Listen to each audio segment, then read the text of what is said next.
आज हम जिन महानायक के जीवन से जीना सीखेंगे और हर तरह का ज्ञान सीखेंगे, उनका परिचय देने की कोई जरूरत नहीं है, क्योंकि वह ऐसे महानायक है जिन्होंने बड़े बड़े कारनामे चुटकियों में कर दिखाए।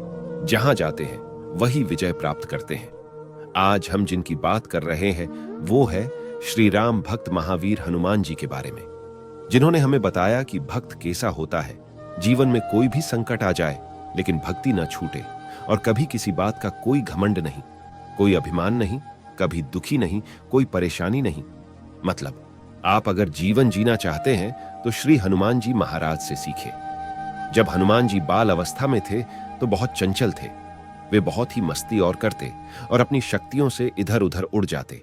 और आपको पता होगा कि श्री हनुमान जी को जन्म से ही बहुत सारी शक्तियां प्राप्त थीं। एक बार जब हनुमान जी वन में हिरणों और वन्य प्राणी के साथ मस्ती कर रहे थे, वही वन में एक महात्मा पुरुष अपनी सिद्धि में लीन थे और ध्यान लगा रहे थे। हनुमान जी की बुद्धि चंचल होने के कारण वह समझ नहीं पाए कि ये कौन है और उनसे मस्ती करने लग गए। हनुमान जी, जिनका जन्म से नाम मारुति था, उनकी वजह से महात्मा का ध्यान भंग हो गया और महात्मा को क्रोध आ गया। फिर महात्मा ने समझाया कि बालक उधम मत मचाओ, लेकिन बाल अवस्था में मारुति समझे नहीं और अधिक उधम मचाने लगे। फिर महात्मा को अधिक क्रोध आ गया और क्रोध में आकर महात्मा मारुति को श्राप दे दिया कि मैं श्री अगिरस्थ पुत्र सामद्रथ तुम्हें श्राप देता हूं कि तुम समस्त वरदानी शक्तियों को पूर्णतया भूल जाओगे, कि जिन शक्तियों ने तुम्हें उद्दंडी बना दिया है उन सभी शक्तियों को तुम भूल जाओगे।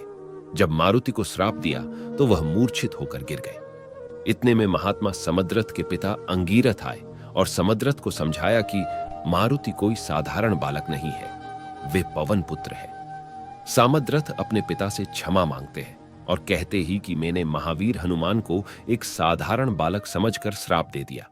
हनुमान के पराक्रम को इनकी उदंडता समझ लिया।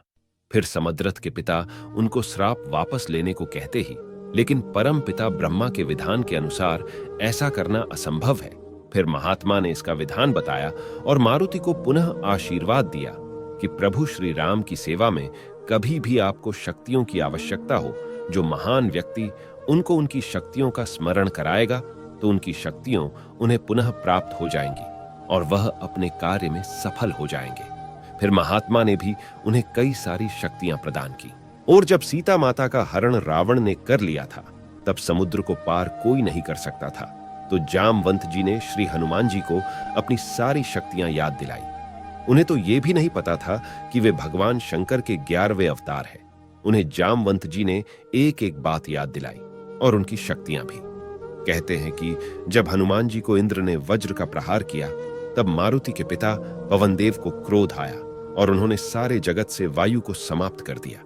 फिर जीव जंतु पशु पक्षी सब मर रहे थे। फिर सभी देवता ब्रह्मा जी को लेकर पवन देव के पास गए और इंद्र भी वहां आ गए। इंद्र ने मारुति से क्षमा मांगी और उन्हें सभी देवताओं ने आशीर्वाद दिया और तभी से उनका नाम हनुमान प्रसिद्ध हो गया।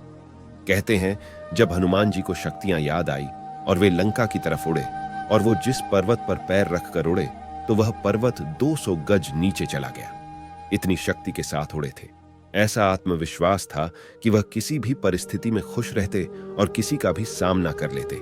बिना डरे संकट उनके जीवन में भी आए थे, लेकिन वे सभी संकट को दूर कर देते हैं। इसलिए हनुमान जी को संकट मोचन भी कहा जाता है। समुद्र पार करते करते हनुमान जी श्री राम का भजन कर रहे थे। इतने में एक राक्षसनी सुरसा आ जाती है और कहती है, मुझे तुम्हें खाना है। तो हनुमान जी कहते हैं कि मैं श्री राम का आवश्यक कार्य करने के लिए जा रहा हूं। मैं कार्य समाप्त करके वापस तुम्हारे भोजन के लिए आ जाऊंगा। लेकिन वो नहीं मानती और हनुमान जी सोचते हैं कि ऐसे बात बनेगी नहीं, तो वह अपना शरीर 2 योजन का कर लेते हैं और बोलते हैं कि अब खाओ। तो वो राक्षसी अपना मुंह 4 गज का कर लेती है।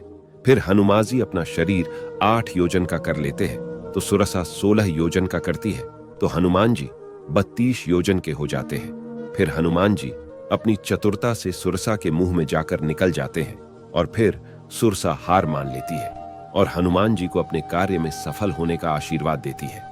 अब हनुमान जी आगे लंका की ओर बढ़ते हैं। ऐसे बहुत से बड़े बड़े काम किए हैं हनुमान जी ने। हनुमान जी से आप सीख सकते हैं कि सच्चा भक्त कैसा होता है। जब श्री राम ने रावण का वध किया और अयोध्या आए तो सब कुशल मंगल से चल रहा था। एक दिन महाराज राम और सभी भक्तगण सभा में बैठे हुए थे। विभीषण भी वही उपस्थित थे। श्री राम सभी को, जिन्होंने सीता माता की खोज में उनका योगदान दिया, उनको उपहार प्रदान कर रहे थे। सभी को अपने अपने उपहार दे दिए और फिर हनुमान जी को एक मोतियों की माला दी जिसमें बहुत सारे मोती थे। हनुमान जी ने माला को तोड़ दिया और एक एक मोती को देखने लगे। मतलब वे जो उनके सामने हैं उन्हें मोतियों में ढूंढ रहे थे। सभा के सभी लोग हनुमान जी को देखने लगे कि आप कर क्या रहे हैं, इतने पूरी माला को ही तोड़ देते हैं। तो विभीषण जी पूछते हैं कि ये क्या, आपने सारे मोती बखेर दिए? तब हनुमान जी कहते हैं कि जिसमें मेरे श्री राम की छवि नहीं, वह वस्तु या उपहार मेरे क्या काम का सभी लोग देख रहे थे। ये सुनकर सभी लोग हैरान हो गए। फिर विभीषण जी ने कहा कि आपका शरीर भी तो इन मोतियों की तरह ही तो है, उसमें कहां ही श्री राम की छवि। तभी श्री हनुमान जी ने अपना सीना चीर कर दिखाया कि देखो, ये है मेरे श्री राम।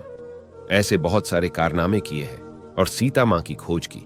इस पूरी कहानी का सार यह है कि कभी कोई भी कार्य करना हो, उसे मन लगाकर करो, क्योंकि मन की एकाग्रता हर कार्य को सफल कर देती है। स्त्री मोह का चक्कर छोड़ दो। आज का युग कलयुग है जिसमें आपको ज्ञान की बातें बहुत कम ही सुनने को मिलेगी। आज के युग में लोग मंदिर में क्यों जाते? वो दर्शन के लिए नहीं, वे बस फोटो खिंचाने और घूमने जाते हैं। आज के युग की सच्चाई यही है कि आज कल की नई दुनिया और नए आविष्कार से फायदा तो हुआ है, परंतु नुकसान भी बहुत हुआ है। हमारे आदर्श श्री हनुमान जी के जैसे जीवन जीते रहे, क्योंकि सब कारनामे तो वह करते हैं और कार्य सफल होने के बाद कहते हैं कि ये तो सब मेरे प्रभु श्री राम की कृपा है। कभी जीवन में घमंड नहीं करते कि ये काम मैंने किया है, मेरे बगैर असंभव था मैंने किया। आपको भी जीवन में कभी अहंकार नहीं करना चाहिए, क्योंकि अहंकार एक न एक दिन व्यक्ति की जान ले लेता है। फिर उसके जीवन में पछतावा होता है, उसके अलावा कुछ नहीं है। अपने जीवन में मनुष्य जैसा देखता है वैसा ही करने लग जाता है और आखिर में वैसा ही बन जाता है। इसीलिए सकारात्मक सोच रखे और अपने जीवन में खुश रहे। इसके अंत में यही कहेंगे कि कुछ गलती हो तो क्षमा करें।